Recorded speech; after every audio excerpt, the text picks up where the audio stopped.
Rain fell softly against the glass windows of the Ivy Corner Cafe, turning the outside world into a blur of color and motion. Inside, laughter and the soft hum of jazz filled the warm air, but for Rowan Hayes, none of it mattered. He sat at the corner table near the window, his work uniform damp from the drizzle, his eyes quietly following the steam rising from his coffee cup.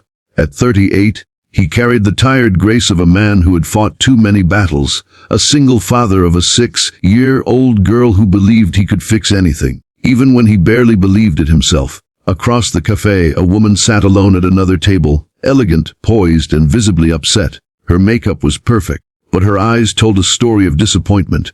Her date had left minutes ago after a heated whisper of words that turned heads. The man had walked out without paying, leaving her staring blankly at her untouched drink. She looked lost, the kind of lost that had nothing to do with direction and everything to do with the heart. That's when Rowan noticed her. He didn't know her name. He didn't know that the woman sitting across from him was Clara Beaumont, a billionaire heiress whose name whispered through business circles like a legend. To him, she was just a woman in trouble, and kindness, for Rowan, had never been about knowing who someone was. It was about seeing who they needed someone to be. He stood up, approached the table quietly, and said in a calm, steady tone, "Hey, are you okay?" She blinked up, surprised by his voice, then quickly tried to compose herself, offering a fragile smile. But before she could answer, the waiter came, awkwardly reminding her the bill was unpaid. Without hesitation, Rowan reached into his pocket and handed over a few crumpled bills. "I've got it," he said, brushing off her protests. That was the moment that would change everything. If you believe in kindness, second chances, and how one act can change a life, please like, comment, share, and subscribe to Kindness Journal. Your support helps us share more stories of love and compassion that remind the world there's still good out there. Clara didn't understand why this stranger had stepped in for her. She wasn't used to being helped. She was used to helping others, or, more precisely, being surrounded by people who only helped her because of what she was worth.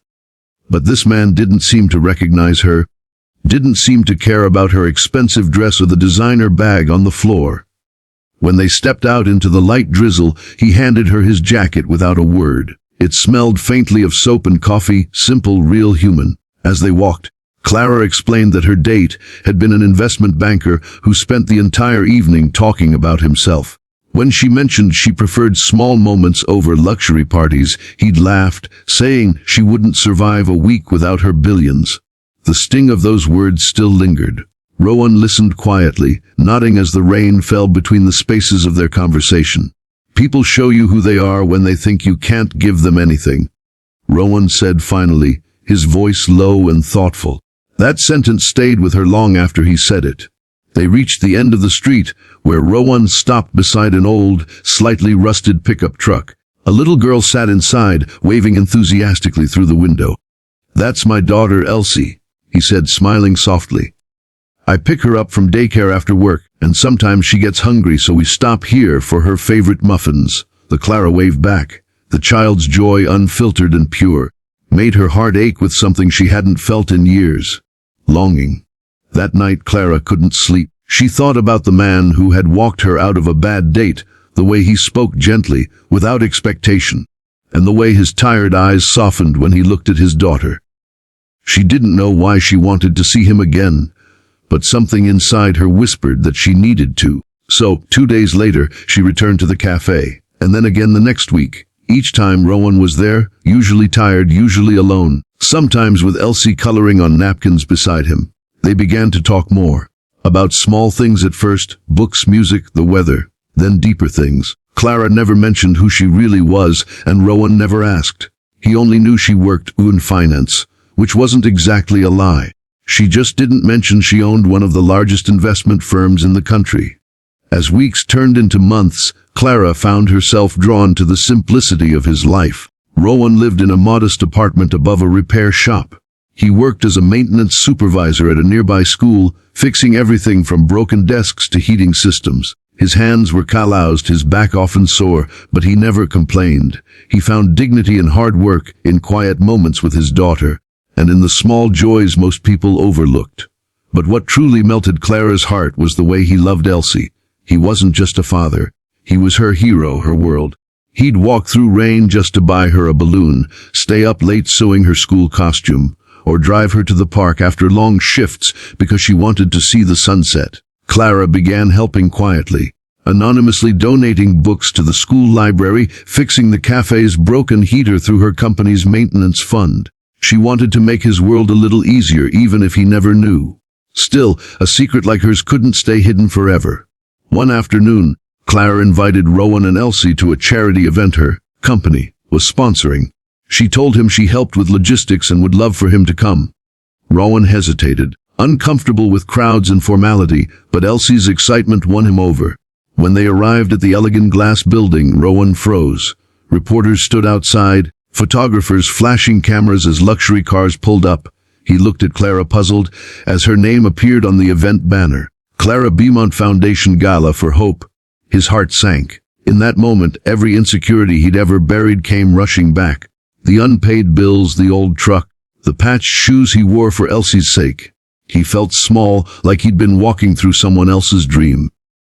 Clara saw the change in his eyes before he said a word. "Rowan, I wanted to tell you." She began, but he shook his head, forcing a strained smile. "You don't have to explain, I get it.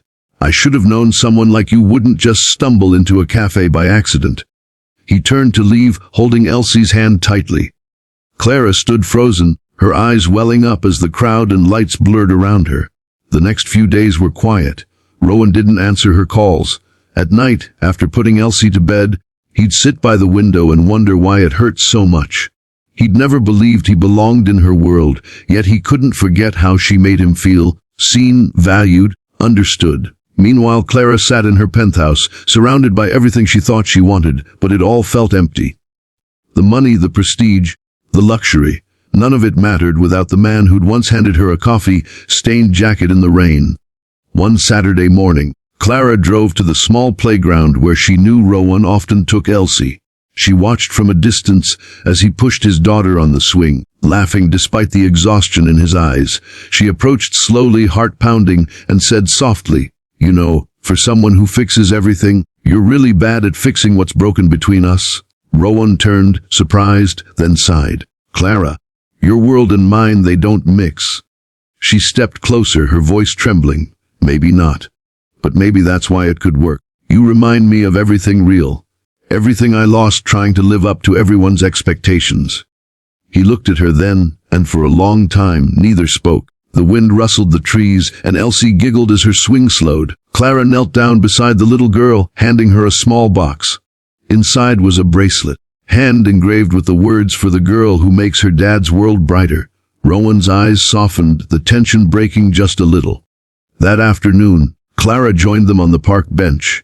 They talked again, not as billionaire and mechanic, but as two people who had both lost something, and maybe, just maybe, found what they needed in each other. In the weeks that followed, their bond grew stronger.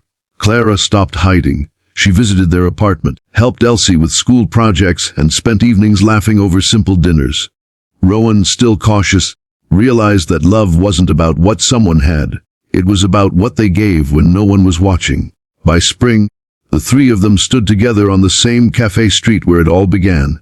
The same drizzle fell from the sky, but this time, Rowan wasn't walking her out of heartbreak.